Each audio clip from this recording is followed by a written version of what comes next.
से देखा जा रहा है कि विपक्ष ने कोई अपमान नहीं किया है राष्ट्रीय गान का, सर क्या कहना चाहिए? देखिए, इनके पास कोई मुद्दा नहीं है।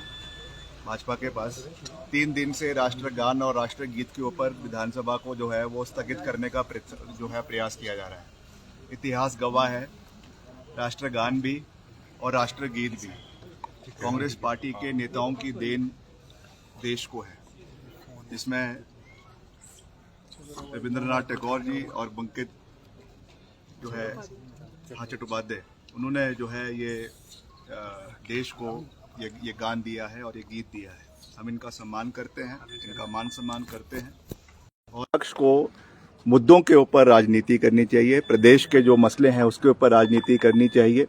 और जिस तरीके से इनके पास आज कोई इश्यूज जो है डिस्कस करने के लिए समय नहीं है, इसलिए लोगों को भ्रमित करने के लिए इस तरीके के विषयों को ये बार बार ले आते हैं। कभी लोकसभा में कोई बिल पारित कर देंगे, कभी कोई और बिल पारित कर देंगे, उसके ऊपर चर्चा शुरू कर देंगे।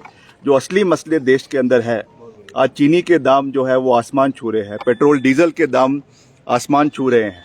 इन विषयों के ऊपर जो आम लोगों के साथ संबंधित है उसके ऊपर ना बात करके ऐसे विषयों के ऊपर लोगों का ध्यान एकत्रित करने का या भ्रमित करने की प्रयास किया जाता है, जिसकी वजह से जो है लोगों को पूरे तरीके से जो है उनका माइंड को डाइवर्ट किया जाए।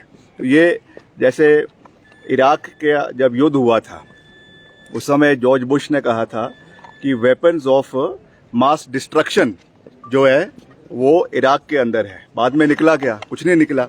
वैसे ही weapon of mass destruction, weapon of mass destruction का कार्य ये लोग कर रहे हैं। जो असली मुद्दे हैं उसके ऊपर बात नहीं करना चाहते। और राष्ट्रगान और राष्ट्रीय गीत जो इसका हम मान सम्मान करते हैं, मगर उसको रोज रोज उस बात को उठाते रहना और ये दिखाना कि उनसे बड़ा कोई जो है वो पेट्रियोटिक आदमी नहीं है, तो इससे जो है वो जनता का कोई और प्रदेश का कोई भला होने वाला नहीं है। इसके अलावा सर एक विषय एनएच को लेकर, इस बार हालांकि बारिश कम है लेकिन ये जो एनएच की वजह से लोगों के घरों को नुकसान है ये जारी है। आप भी बैठ के लगातार करते रहते हैं, आप समझते हैं सर कि कोई ऐसा परमानेंट सोल्यूशन होना चाहिए ताकि लोग भी परेशान ना हो, क्योंकि स्ट्रेटेजिक पॉइंट ऑफ व्यू से देखें तो भी रोड्स बहुत महत्वपूर्ण है हिमाचल में। निश्चित तौर से हम पूरा प्रयास कर रहे हैं कि चाहे वो एनएचएआई की सड़कें हैं, एनएच की सड़कें हैं या स्टेट पीडब्ल्यूडी की सड़कें हैं, हर तरीके से उनकी मुरम्मत का हम पूरा प्रयास कर रहे हैं। और जहाँ जहाँ पर भी डैमेजेस हो रहे हैं उसको भी हम पूरा प्रयास कर रहे हैं। और अभी मैंने जो है 2 दिन पहले सदन में भी कहा कि मैं प्रदेश की जनता से विनम्रता से जो है वो माफ़ी भी मांगना चाहता हूँ कि मार्च अप्रैल के महीने में हमारी टारिंग नहीं हो पाई। मैं सच बोलता हूँ बिल्कुल कि उसमें कमी आई है, और वो कमी इसलिए आई क्योंकि बिटुमेन के रेट्स बढ़ गए थे, मगर उसको हम कॉम्पनसेट कर रहे हैं। उसके लिए हमने बजटरी प्रोविजन कर लिया है।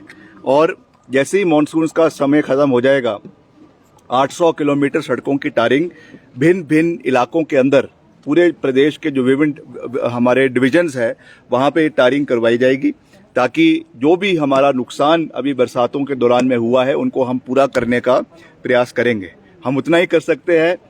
पीडब्ल्यूडी विभाग में जितना बजट मेरे पास उपलब्ध होगा उससे ज़्यादा मैं भी नहीं कर सकता हूँ। तो हम पूरे पहले बजट का प्रावधान करते हैं और उसके बाद फिर उसको धरातल पे उतारने का पूरा प्रयास करते हैं। तो जैसे मैंने आपको कहा कि इसमें कमी ज़रूर रही है। मैं बिल्कुल स्पष्ट राजनीति में विश्वास रखता हूँ। जो कमी है उसको भी मैं खुद ही कहता हूँ कि ये कमी रही है, मगर उसको हम, जैसे मैंने आपको कहा कि बजटरी प्रोविजन के साथ मॉनसून सीजन के बाद हम इसको करेंगे। और मैं खुद समय जगह जगह जाके प्रदेश के भिन्न भिन्न इलाकों में जाके, खास करके जो डैमेज्ड एरियाज है, बहुत ज़्यादा डैमेज्ड एरियाज है, वहाँ का हम खुद निरीक्षण करेंगे और समय पर उन कार्यों को पूरा करने का हर संभव प्रयास किया जाएगा। Sir, national highway authority of India के कामों में भी कमी है, उसको लेकर भी कहा करेंगे, उसको उठाएंगे।